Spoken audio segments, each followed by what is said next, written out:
Now, Faustus, you've got a new expanded lineup. That's very exciting. I love that. We've yet to get the 5 of us in one place. I don't know. We might reach critical mass and explode. But we've done gigs as a 4-piece in various lineups. We had a couple of gigs in November last year where we had James instead of Benji, but with Pete Flood on drums, and then we've had gigs with Benji and with Pete Flood, and then we played at Cheltenham a few weeks ago with James and Benji, but without Pete because he accidentally booked himself on a tour to Q8. These things happen. The rehearsals have been absolutely fantastic. Stu Hanna, who produced the album, did such a fantastic job that actually it's very difficult for us to recreate that live to the sort of the full extent of what went on the album. But actually adding James in with Benji just made it such a rich breadth of sound. It was quite exciting, very, very, very lovely to sing in front of, gorgeous. And yeah, we're going to rehearse, I think it's April's when we're rehearsing. Starting? When? Tell me. And that'll be with the 5 of us, and that'll be for the first time that's happened. So, I'm quite excited, really. If I'm honest, that's going to be awesome. So, is there a new album on the way? There will be, yeah. Either late this year or early next year. I think we don't have enough material for a new album yet, but we will have.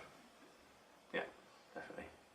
How has adding Pete and James changed the sound in Faustus? Well, James adds a sort of a breadth of sound. I did sort of worry a little that because James and Benji play fundamentally the same instrument, that they might be treading on each other's toes, and they've been quite careful for that not to be the case. So when one of them's playing quite a big full part, the other one's playing higher up and plays a slightly higher, more delicate part, and they just worked very, very well together really straight away, which is great. So in that respect, that broadens the sound. Bringing Pete in changes it, because obviously it's never had percussion before. And at the moment he's playing what we're describing as a folk drum kit, with a big bass drum and some crazy drums. And Pete's a genius and a crazy percussionist, so he always has he has a suitcase full of things that come out and go or ka-ching or whatever, and so that all happens. And it's just given it a bit more drive, I think, if anything, adding Pete in. As I say, we haven't had the 5 of us together, so who knows? Who knows? I will let you know. So you're now playing with Jim Moray, and you recorded his new album in Modern History? Right? Yeah, it's a mixture because Nick Cook, the previous melodeon player, some of the stuff that's gone on the album was things that he'd worked out, so he's done some of that, and then some of the completely brand new stuff I've gone and done. So it's a nice mixture of the two of us in different bits on the album. But yeah, that's he's editing that as we speak, I should think. Yeah.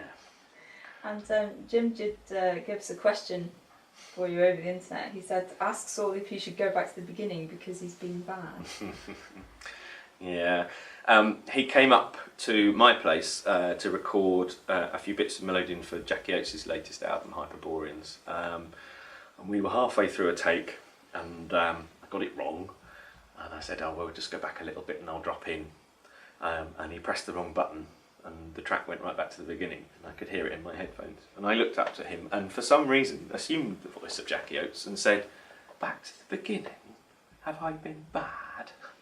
I don't know why, it just was the first thing off the top of my head. But it made him laugh so much that we had to stop for 10 minutes. And then when we'd started, we had to stop again because he was giggling. That tickled him. Anyway, so yes, I generally have to go back to the beginning because I have been bad. I'm depping in Liza's band in May.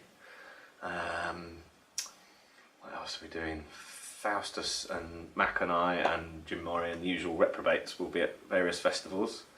I'm particularly looking forward to Towsey because they've given the festival dance house to Whackweasel for the Monday night. I'm very much looking forward to this. We're going to do a ceilidh with Gordon Potts calling, which is always brilliant, and then we're going to do a concert. And indeed, as soon as we finish this interview, I'm going to scream up the country as quickly as I can to get to the rehearsal with the band, because we're knocking up a new concert set. It's brilliant, absolutely brilliant. I'm loving every minute of that. Who else? There's just so much. Yes, I did a gig with Ruth a couple of days ago. We've got some bits and bobs as the year goes on. My other Cayley band, Random, that'll be doing some festivals and what have you. Yeah, so the usual mixture of screaming chaos and lots of music. I haven't mentioned Dancehall, which does continue. It's about a gig a year at the moment, but you know, we'll address that at some point, I'm sure. I have been doing some work with John Dipper and Laurel Swift in a little thing called Life in the Year, which is kind of a seasonal concert that we've been doing in December, where we just sort of sing the year round really, and Laurel does some dancing and stuff. And off the back of that, I've been doing a bit of work with John Dipper and James Patterson. They had a trio with Ralph Jordan, and I don't know if that's still going or not, but they've asked me to come and do some stuff. I know they call themselves PJD, Patterson, Jordan, Dipper, and I'm calling this variant PJD because it makes me laugh. Ha ha ha. Yeah, it's good. Anybody else?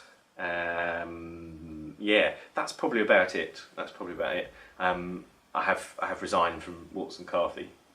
Well, I think actually, if I'm fair, Waltz and Carthy has just sort of reached its natural conclusion, because they're doing sort of big family shows with all the cousins and uncles and what have you, and that seems to be occupying them. They're off doing that, and I've just got so much other stuff to do. So yeah,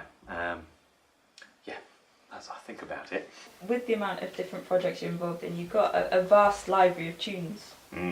So how do you keep them all in your head? I don't always.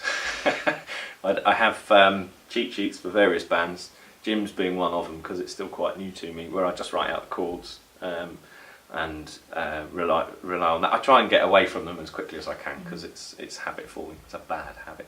And is it confusing if you're playing the same tune but with a different artist, so you've got a different arrangement? No, I've got a funny brain that way. I don't forget arrangements, and they're individual and specific, and that's fine. Yeah. And how do you learn them? Is it a case of sitting down with sheet music, or? I don't read music at all, so it's all done by ear, which is painful occasionally, particularly when you're trying to learn the Bella headset. Oh, yeah. And you said you're going to be busy at Sidmouth again this year.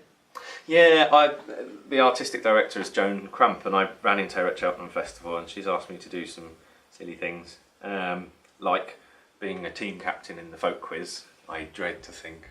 I'm quite looking forward to it, but at the same time I dread to think. Apparently I've got Corsley on my team, so that'll be a handful. Sartin's the other team captain, and I think Jim Morey is hosting. So yeah, QI meets drunk musicians, basically, I should think. And apparently I'm DJing in the silent folking disco, so I'd better learn how to DJ. Ah. So are you a supremely organised person? No, I'm the sort of person that just leaves everything to the deadline and then does it on the deadline. You know, wait till your absolute last possible moment, because I do too many things, to be honest. I try and do too many things, so yeah, it's difficult. Are there things that you have to turn down sometimes? I'm rubbish at saying no, really rubbish at saying no, so it's not very often, and my diary operates in a sort of first come first served basis, so the only time I say no is when I've already said yes, really. Yeah. How do you stay fit and eat well and stay sane whilst you're on the road? Well, I only eat when I'm hungry. I don't eat 3 meals a day normally, and I supplement music with building as well, particularly at my parents' place. There's a little bit of a vested interest there, tart the place up a bit. And so yeah, I think a combination of it's quite a physical instrument, the melodeon, and I play mine quite hard. A combination of that and buildings, it's all good. Yeah. When I do get time off, I tend to just go home and hide, and enjoy the quiet, and just sit on my sofa. I like to sit on my sofa. It doesn't happen very often, so when it does, it's quite special.